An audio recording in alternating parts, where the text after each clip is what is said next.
All right. Hey, Rifters, we're officially back. Did a couple test runs, and yeah, we are living the dream, as they say. Ha, ha. Subscribe, rate, review. Very big show today. Very excited. It was so big that I told Alan Lee and Victor Pacheco, hey, this is one I have to do by myself because one, I'm a huge fan of his, and two, I've been trying forever, at least 3 years to get him.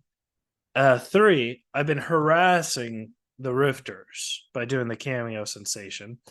And I got a lot of emails saying is the price is too much and all that stuff. But to my knowledge, I think we got like 3 or 4 cameos. So to the Rifters who helped support it, thank you so much because we did get him.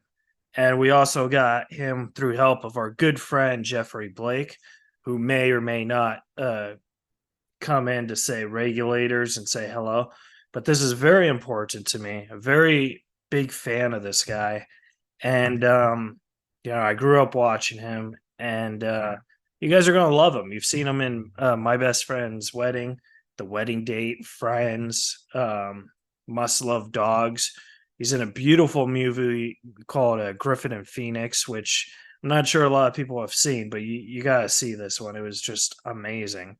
And most recently, he did Scream 6. He's been in The Gray, and just countless.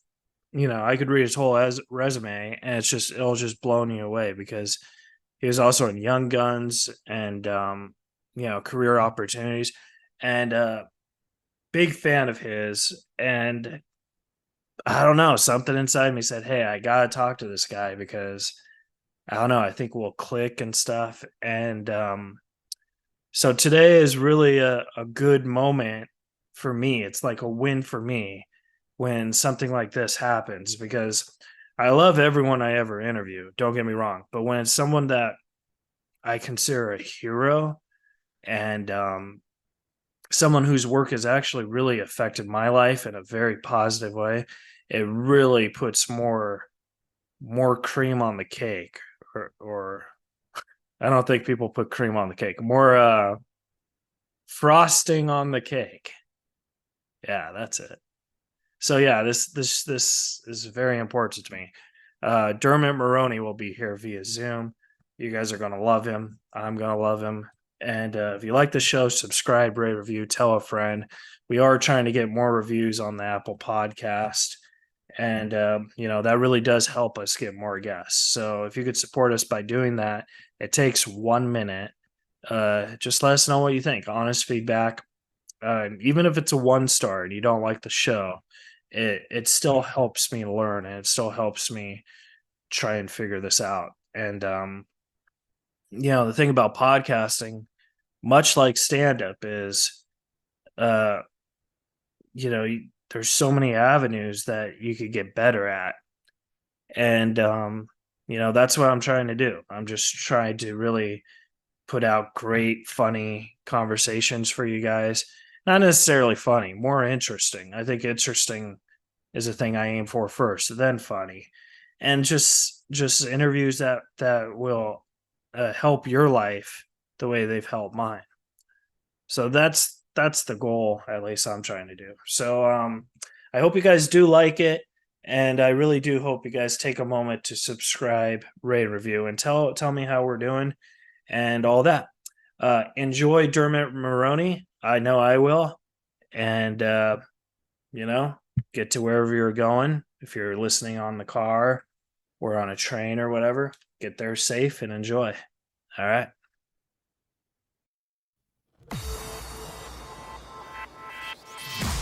You're listening to Reza Riffs with Keith Reza and Alan Lee, right here on LA Talk Radio. Hi, Dermot.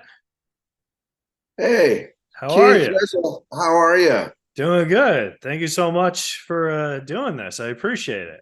Well, thank you for your full court press on getting me on here. It Uh, really, it really did the trick. Thank you. we got a question. How many cameo sensations did you get? In regards to Reza Riffs, Yeah. Is that your question? That was the question we had. The Rifters wanted to know. There was one. Ah, well, hey, that's one. That's all. That's all that matters. That's all it took. It was a great idea, and what an interesting platform.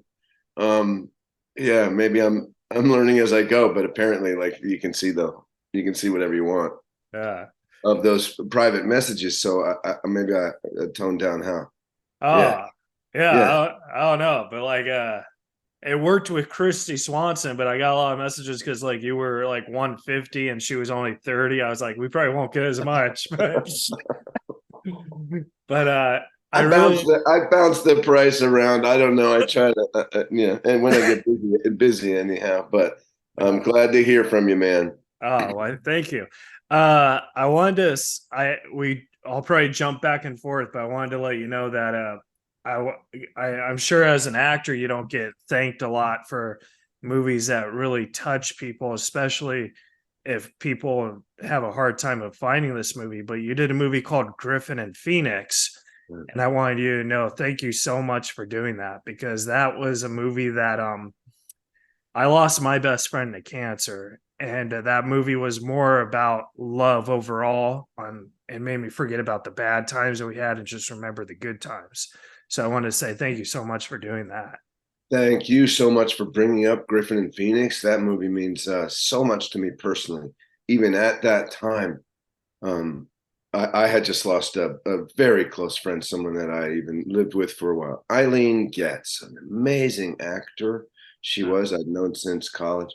And if you ever enjoyed Third Rock from the Sun, that was one of her shows that she was a regular on, and etc. But we've lost that talent, and I lost her right around that time. So I always think of Eileen when that movie comes out.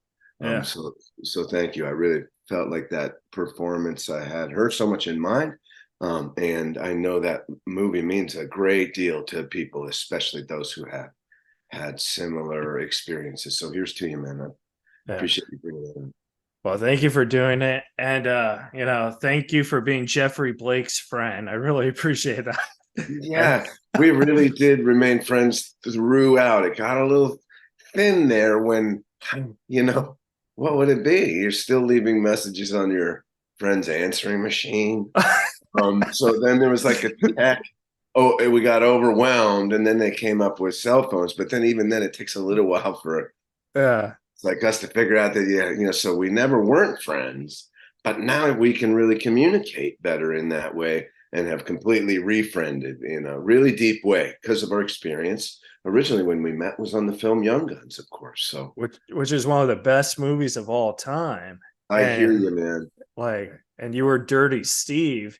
Incredible privilege to play that role. Even that name, that character name, Yeah. I still can't believe my good fortune. Even those two words said so much about who he was to me.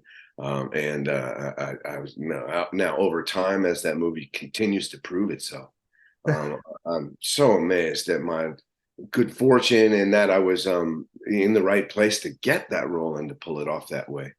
Physically, incredible amount of writing we all did. I'm sure Jeffrey's talked on that.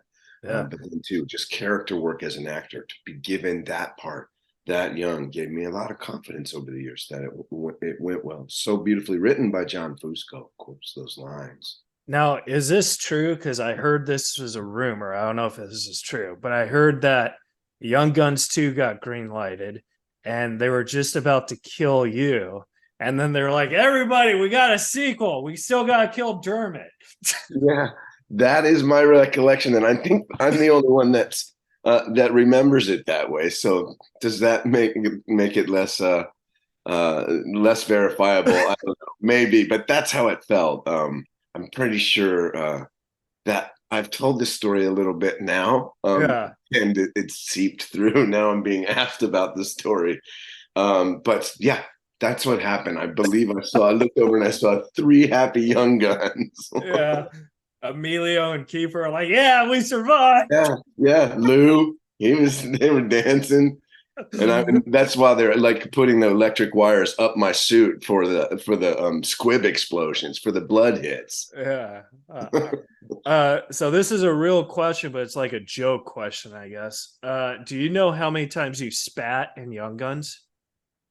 I don't know the precise number. I sure tried to do it a lot. Yeah. Do you? No, I was like counting, and then after 47 and 15 minutes, I was like, all right, I'm over this.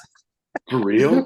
It was a lot. Yeah. I was like, oh my No God. way. Was it 47 It at wasn't 47. Maybe I'm joking on that, but it was a lot. I was like, holy Lord. Well, to be honest on that one, it wasn't even that many years later that I recognized. Anyway, tobacco's evil. And I knew, anyhow, that led to terrible habit. And I know it introduced chewing to a generation, or at least it suggested, or it was the first time you'd seen it in the media, Right. other than actual ball players, right? Yeah. So that's not something I'm actually proud of. I sure hope everybody's all right. I didn't. What I'm saying is, I didn't anticipate that when I was adding that to the role. Maybe it was written in that he chews and spits. I don't know. Yeah. Um, It wasn't intentional. It was just something you wanted to bring to the yeah, joke. but it was only a couple years later when I started hearing from guys like, hitting their dip cans and going, "Hey, Dirty Steve." So yeah, that was collateral damage there on that. And even in other roles, tobacco use was a lot different in movies than it is now, obviously. Definitely. And then I wanted to ask you about this is one of my favorite comedies of all time, Career Opportunities. And I lost you there. Are you there? Oh, your mic. Here I am. Go on. Uh, Career opportunities. Great. career Opportunities I loved because one, it's a John Hughes script, and I think he's a great writer. And two, I thought your performance in it, because like you were so funny, you and your brother, like the dynamic and stuff, and I was just like, wow, this guy's like the funniest guy in the whole movie, just like by his walk in. Well, gosh, I don't know how I and really Kieran and I got away with a lot of that on that set, bringing in so much. Yeah, I don't know how that stood the test of time. That movie, it really felt like a disaster when it came out, Yeah. and now it isn't, and it really never was. So it felt that way. Can I be honest? I look back at it. Even now, I feel like it's what you'd call an over the top performance. So that's not really what you're supposed to do. But I think everybody went with it in a way that I didn't know until more recently, in the last number of years, where I see that here too. You might ask about Angels in the Outfield, Yeah. but that era of movies also. They hit they hit people at that age, and so now those guys are older, and I hear about it from their youth experience. I'm hearing about it from a grown man. Yeah. So that's just the cycle of life. But Career Opportunities has held its own in a very surprising way. Like, it was referenced as a cult movie, but it's not really. No, everyone loves How it. would you classify why it had longevity that way and why it was so memorable, other than young lead performance, Jennifer Connelly and all of that? Obviously, that left a mark.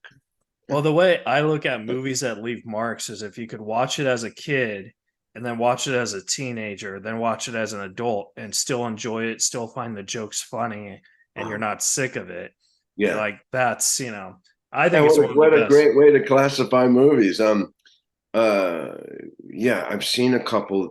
I went years and years without seeing movies that I had been in. So anyhow, I've seen a couple recently, and gosh, some of them are good. Some of them, all of them are good. They're really, Right on, man. Hey, thanks. yeah. You have like a great baseball average, like 80% is, that's all you need. They don't even have that in baseball. You have to move to another sport. Oh, basketball or football. Something like that. Yeah, you know what I mean? You don't bat, nobody bats 800. It's That's too hard. So you do have it with acting. You can hit like 8 out of 10. With baseball, it's much harder than acting. Once again, we can all agree. Yeah. Did I lose you somehow? Wait a second. Oh, I'm still here. Okay, let me just. Where's the picture of you? Oh, did you lose my? I'm an ugly guy. As long as you could hear me, that's all. No, dude, that's not it. Where did Zoom go, you guys? I don't know where. Oh, Well, anyhow, I'm not I could seeing still me or see you. you. Yeah, Okay, that's that's cool. Then we're good to go. yeah. But I also like career opportunities because whenever I go to a Target late at night Yeah. and I think I'm gonna fall asleep, I really hope Dermot Mulroney's gonna be there. I know that whole concept is John Hughes, of course, completely Yeah. stuck for the night. Or kind of a breakfast club feel. And everybody, gosh, it really had some meaningful moments in it too. Every time I'm going to a Target, what I think of is Jim Get. Do you remember when Jim's out front and he's picturing him not just getting the stock boy job? This is Yeah. Frank Bailey in that lead part, but that he was going to take over the whole Target. the whole Target, and he sees it in his mind. I imagine that was probably early uh, computer generated JIM. What do you think? Right. Did they put a Uh, big sign up on that building down there? I don't know. I mean, maybe. I mean, now when I watch it, everything's like revised in 4K on Netflix, so like Oh my you God. can't really tell if it's Right, but right. yeah, I'm sure now it's like, you know what I mean? Like, Wow. but and then I don't know if you know this. I mean, we'll talk about this movie too, but you and Julia Roberts, you guys have something in common besides My Best Friend's Wedding. Is it? Uh, well, she played a prostitute in A Pretty Woman, Yeah. and then you played a prostitute in The Wedding Date. Um, I've never made that correlation, but I think in our movie it's referred to as an escort Right, right, right, or right. a hooker. But in her movie, maybe it's a prostitute. I don't know the verbiage, and all of that is different now. Yeah, I know The Wedding Date holds up it's a because of great how movie. beloved that movie is. Yeah, in a way that there too, it takes time for me even for it to echo past its first release, and then you have to find out over time how that movie, how it sticks with people. So Wedding Date just it is an incredible, yeah, like I said, people just love it still. So that's one I should probably watch again, but It's a great one. some Yeah. of them have content I don't really need to see. But I wanted to ask you, like, when you get like scripts or when you're auditioned for stuff, like what do you like, what turns you on about a script where you're like, hey, I have to really go on for this one because there's a good message? Or Well, yeah, I guess that's part of the decision on some movies. I've even made decisions to do movies for that very reason. Or maybe you touched on Griffin and Phoenix, where there'd be a personal reason along. For me, I found maybe because of some of those more drastic performances when I was young, I'm still privileged, and I'm so lucky the variety of parts that they come to me with, whether it's offers or whether it's offers to play a certain character, or I pursue it through audition. I'm so lucky, the kinds of parts, even still. So that was always a goal as a young actor, and now I'm so pleased that I'm still. I've seen it like a group, and like all of the actors, at least the ones in my grouping, age wise or type. I feel like, yeah, I was there to do my part, so I feel like I have to that extent. yeah. Yeah, filled my seat on the Have at you yeah. have you ever rejected a part that you like after you saw it, you think, I probably should have done that? Um, Not to the extent that I've seen the stuff. I've seen things go on to be successful that Yeah. I've rarely had the situation where I either sit in the theater or I'm watching a TV show thinking, gosh, I wish that was me. Yeah. Yeah, you can kind of control that, or I was able to over the years, like how much you want that to let other guys' success bother you. Um, yeah. Yeah. And then Sometimes it's hard to turn down that knob, and but you find ways, or you develop them so that you can be a resilient professional or whatever, so you can stay in the game and not get too messed up by it. yeah, I've only done one movie, and I thought it was really, really bad. And after I saw it, I was like, I really wish, I hope I turned that down. But like, maybe it's because I come from stand up, so I'm more used to like being quick pace, doing the jokes and stuff. And like, maybe I'm just not a good actor. I don't know, but it was really bad. Oh, I bet you are. Comedy on film, Yeah, it's impossible to chart. People just, directors or writers, let's just start with them before you add a cast of funny actors, or it's hit or miss. And then you got to throw the editor into that mix too, like how they really put a funny scene together. I'm convinced sometimes scenes are just not going to be funny in a movie, even if you try. right. Or so you just miss that magic, and then you see things that you never knew were going to quite come out that humorous, or Definitely. even like flat out funny stuff that you didn't see coming. So what my point here is, that range of comedy, the hit or miss of it, feels like it's probably a lot more so than if you're truly locked in actor in a scene for a drama or for a action thriller or some other thing. But straight up comedy is so hard. Yeah. And I've tried and I failed, and I've done okay, and I'm still after it. So that to me is an moving target. Maybe that's a good way to put it too. Whether that you can make that scene funny as an actor has sometimes not that much to do with you. No, So definitely. I'm letting you off the hook for I being appreciate terrible that. movie, but sometimes that's my job. Not to say that the movies I'm in are terrible. I've really been lucky that way that they're not. But Yeah. sometimes it is my job to go in and be really, really good, so the movie gets a little better. So I like that task on off-brand movies or out of the mainstream type of stuff. Well, my movie was terrible because, I mean, here's a dead giveaway. It was called Terrible People. So, so like, I was like, oh, okay. But I'm surprised they didn't think of me for that with that title. Perplexed. I would love to do it with you. I've been like, hey, at least I'm hanging out with Dermot Mulroney. Yeah, right. Hey, well, yeah, anytime. Just give me a call, or just sick your people off after me. And then, so we should talk about My Best Friend's Wedding, because I think that is one of the best romantic comedies of all time. Yeah, it's probably even gaining on that list as other ones either get dated a little more so or something. It's still a hit. I saw it recently. That's one I was referring to. I saw it projected.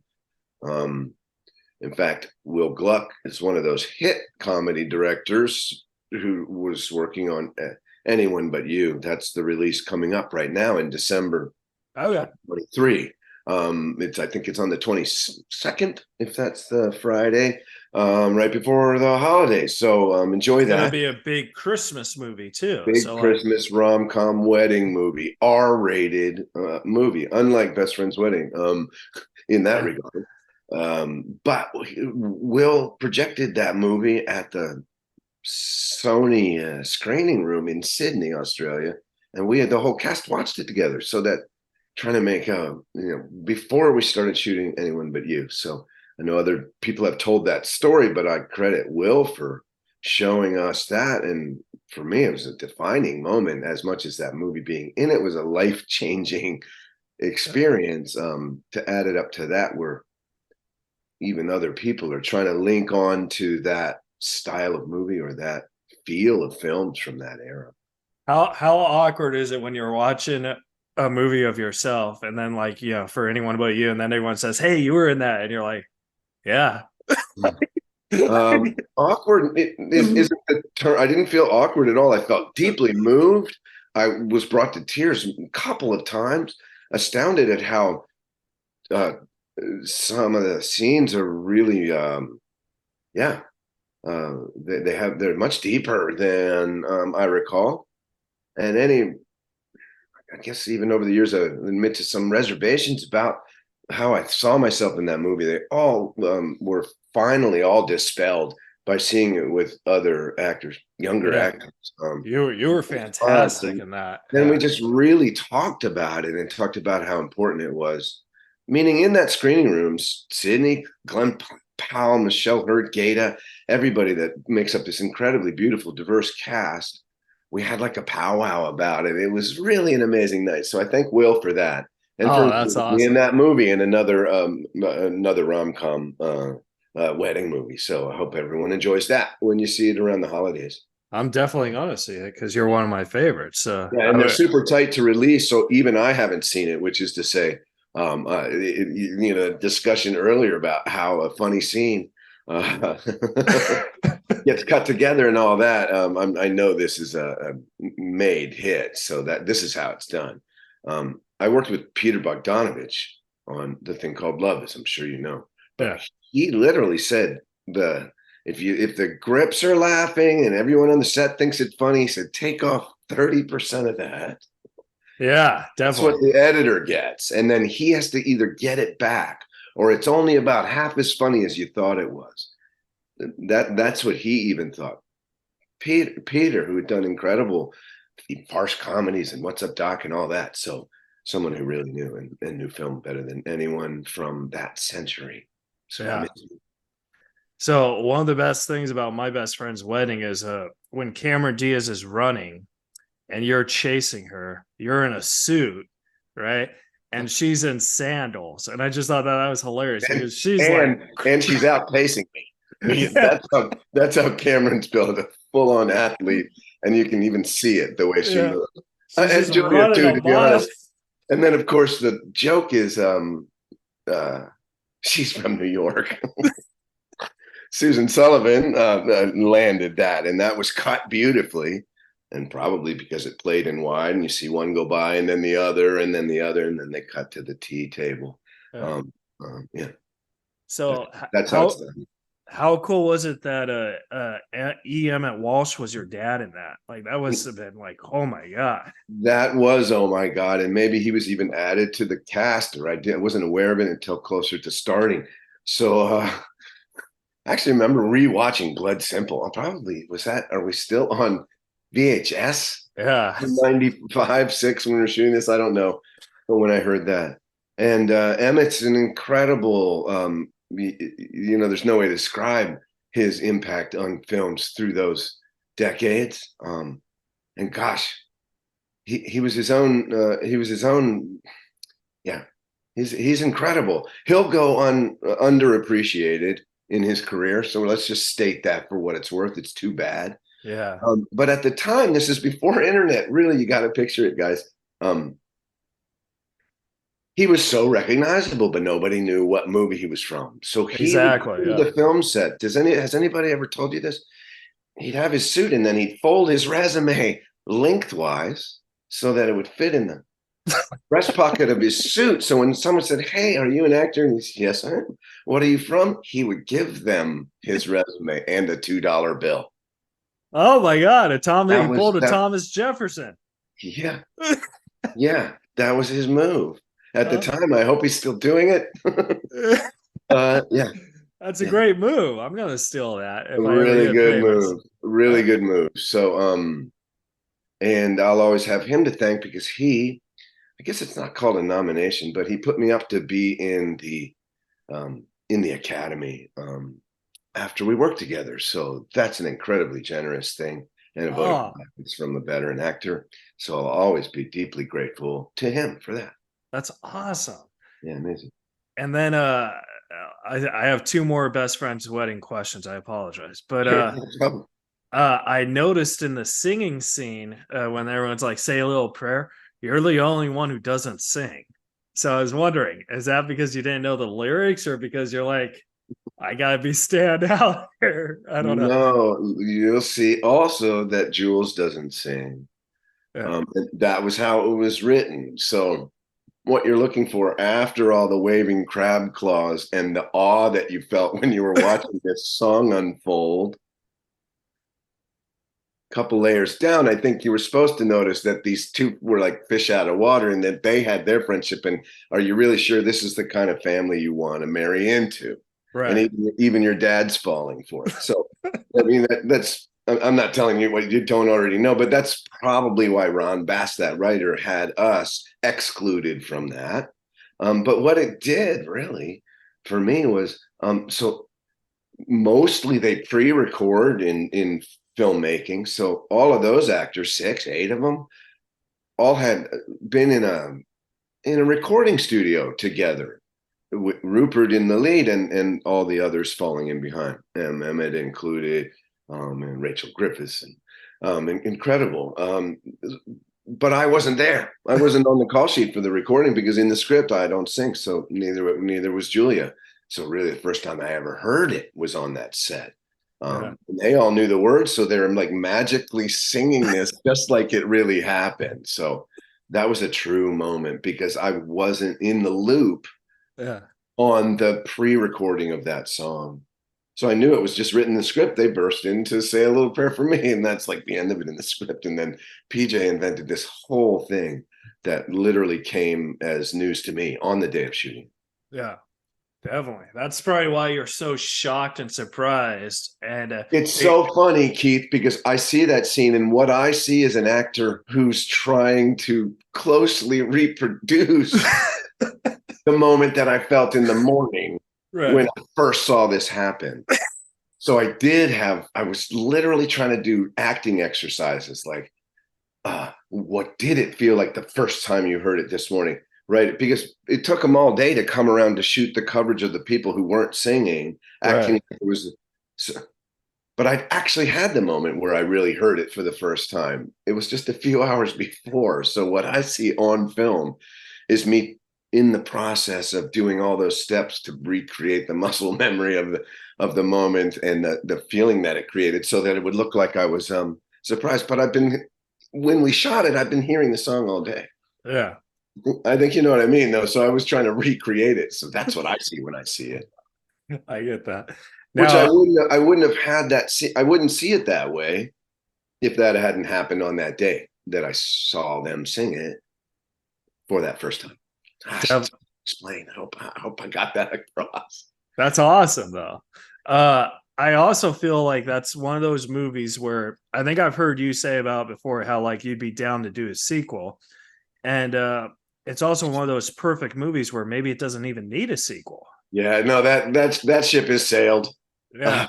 There was even a time I was involved with an attempt to get it, but yeah, there's no ground there, and it will remain what it is. And what you just said, just a movie that stands on its own. And come on, so many of even some rom-coms, I guess, have been sequeled and all that. So more and more of that happened since the 90s when we did that movie. So it stands alone as a standalone movie. Yeah. The few and fewer that didn't become franchises. I was thinking of like a sequel idea. If I were to pitch it, I'd be like, all right, Jules is getting married and she calls Michael. And, for whatever reason, Michael's feeling, hey, I got to stop the wedding again. Like turn it around. I don't know. Right. No, we had some good ideas going at it for a while, but probably would have worked best about 4 or 5 years afterward. So too much time went by for sure. And speaking of romantic comedies, this is also one of my favorite romantic comedies. What was it like being the bad guy in Must Love Dogs? I don't know. I don't know. Must Love Dogs is a movie that baffles me a little bit, but that's because I didn't make a very good imprint when I watched it. So I don't think I've seen it since, maybe at the premiere of the movie. So I'm not the best one to judge that movie. You say I'm the bad guy. I know that I was, what was the word? Irrepressible. Yeah. But so I remember what they meant by that and kind of trying to play that, sort of sleeping around divorcee type. Is that what I was up to? I was just trying to make you laugh. So I guess, I don't know, think about it. Maybe even that's a unique kind of character. Now they have the Golden Bachelor, I guess, or whatever the hell that is. I don't know, but you know what I mean. At the time, maybe that was an interesting character. The guy who's, yeah, Yeah. a Well, single again type of guy who messes up other people's lives. So I thought it was the best movie because, you're one of my favorite actors, and John Cusack's one of my favorite actors. So when you guys had that scene, I was like, oh my God. And I just loved it how he turns to the drunk brother and he has he has him shake your hand, or he tries to have him. yeah. It was just so funny. Incredible. Well, that one I am due to rewatch for sure. And now that you brought it up that way, I will. I remember that day. And Diane Lane, of course, incredible star. Yeah. So yeah, totally memorable. But what I don't remember is the seeing of the movie. So I got to go reclock that one, I think. Yeah. And then you're also one of the few people who's worked with both John Cusack and Joan Cusack. Really? Have other? Yeah. Is that a list? Yeah. So, Who else? I mean, you could say Jeremy Piven, but He came to mind, of course, because they yeah, were in high school plays together. Those guys. yeah. But I mean, I'm the president of the John Cusack fan club, so like, so I know these little things. Yeah, that's amazing.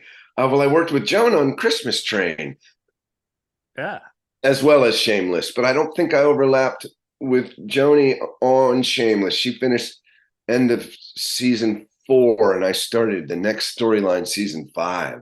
yeah. I was talking about the Christmas one because Yeah, you're talking about the Christmas Train, the Hallmark Hall of Fame.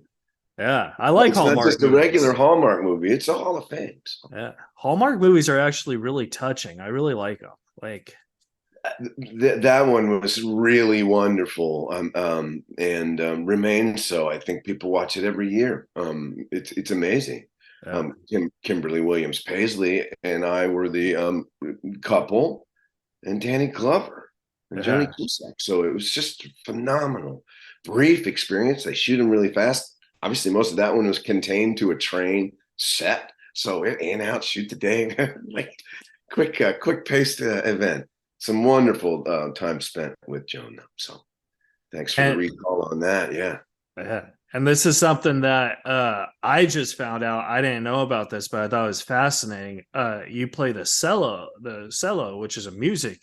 So like that's something that's Yeah. really cool. Yeah, the cello. Yeah. It's the stringed instrument. It's like the big violin that you sit down to play.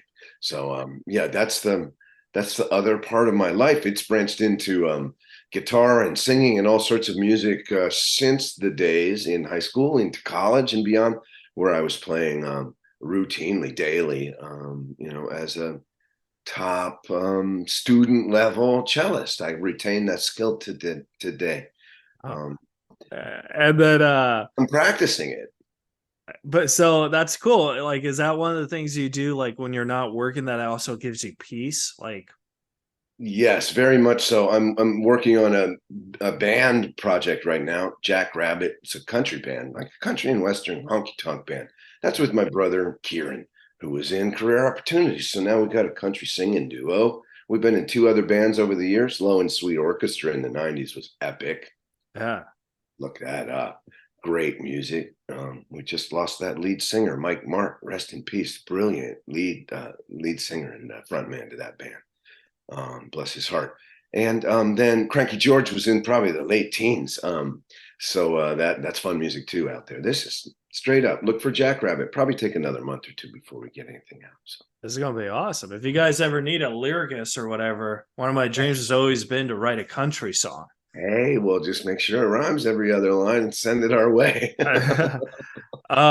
Do you still own the Double Door in Chicago?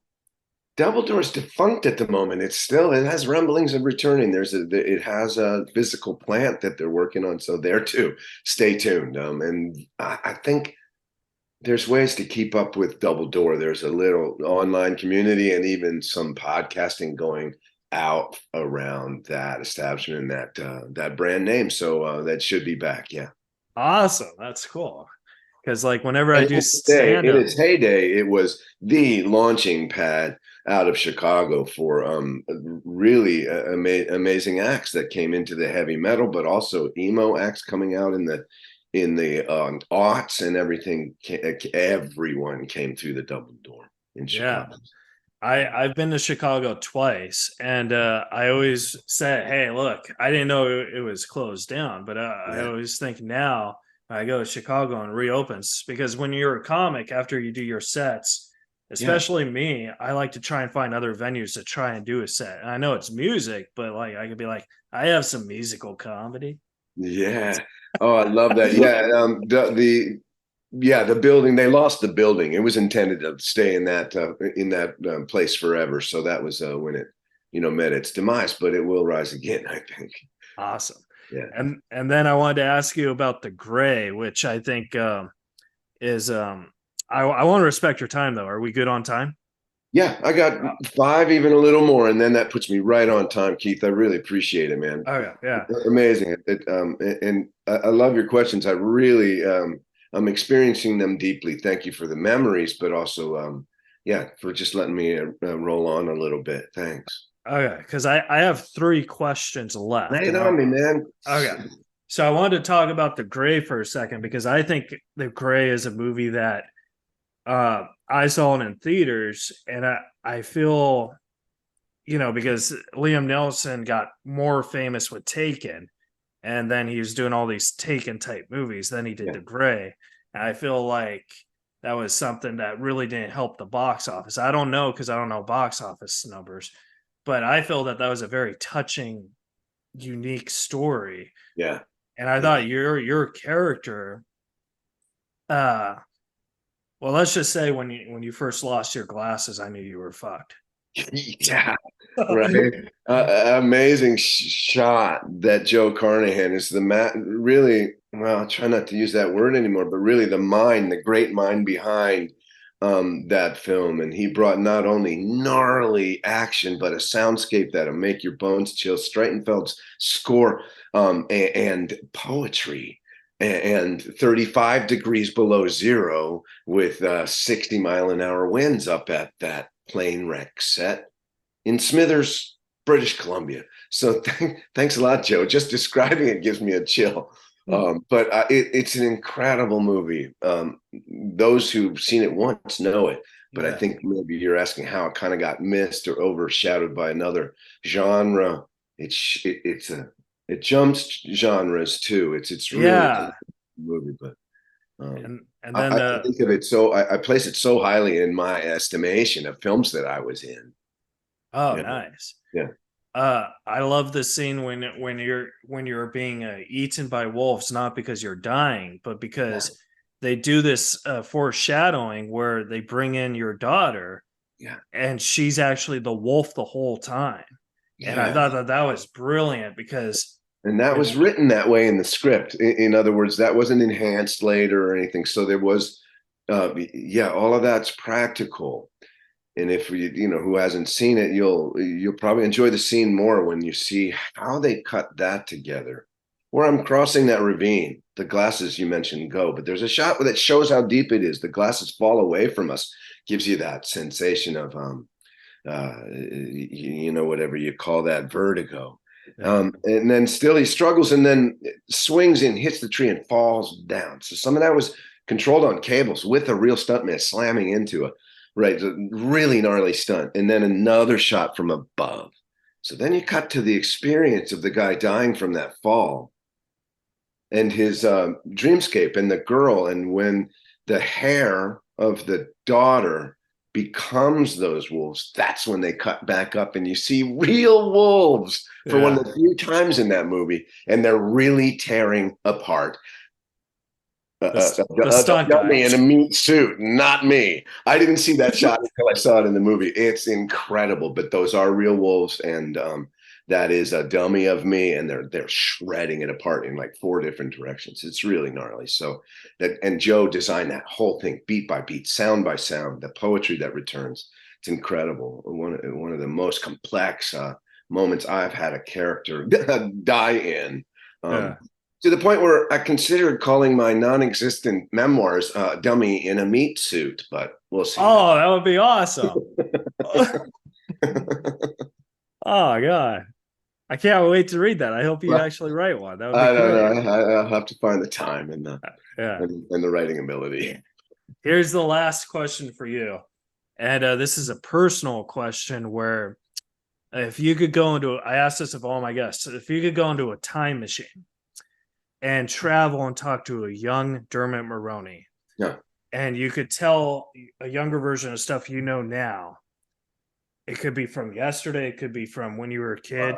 What would you say? Oh gosh. What would I tell myself at a younger age?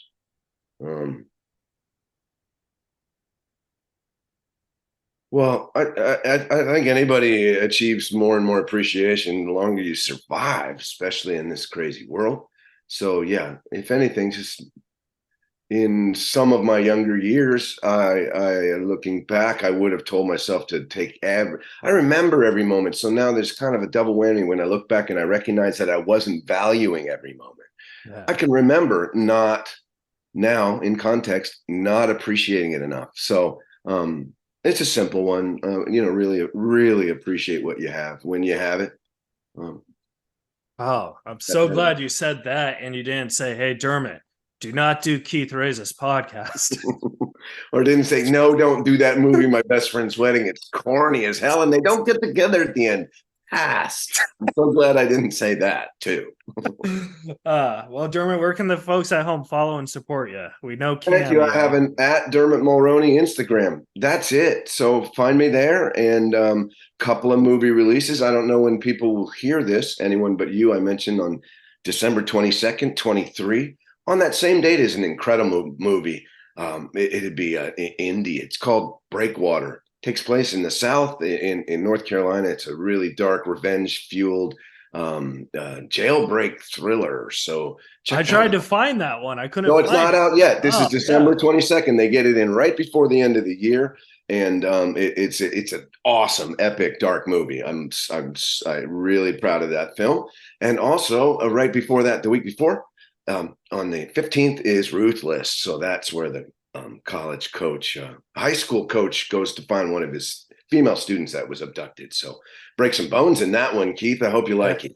It's going to be great. You're going to pull John Wick style. I like it. Yeah, I love it. You see this great action by the incredible sensei, Art Camacho, maybe also an yet to be fully discovered talent. Man, my age or older, but a lifetime martial artist and incredible fight choreographer who made me look incredible through these action scenes. So thank you, Art. Love you.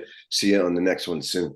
All right. And that's to you, Keith, too. I really appreciate it, man. Thank you so much. I appreciate the time, and I love you very much. And thank you. I love you too. And the films you chose mean so much to me. I know we could talk for hours and hours. Thank you so much. We'll do it again sometime. Anytime. I was going to say, have me back. All right. Bye, Dermot. Have a Here's great to day. you, bro. Thanks a lot. You too. All right. All Thank right, you. guys. That was with Dermot Mulroney. Subscribe, rate, review, and we'll see you guys next week. You're listening to Reza Riffs with Keith Reza and Alan Lee, right here on LA Talk Radio.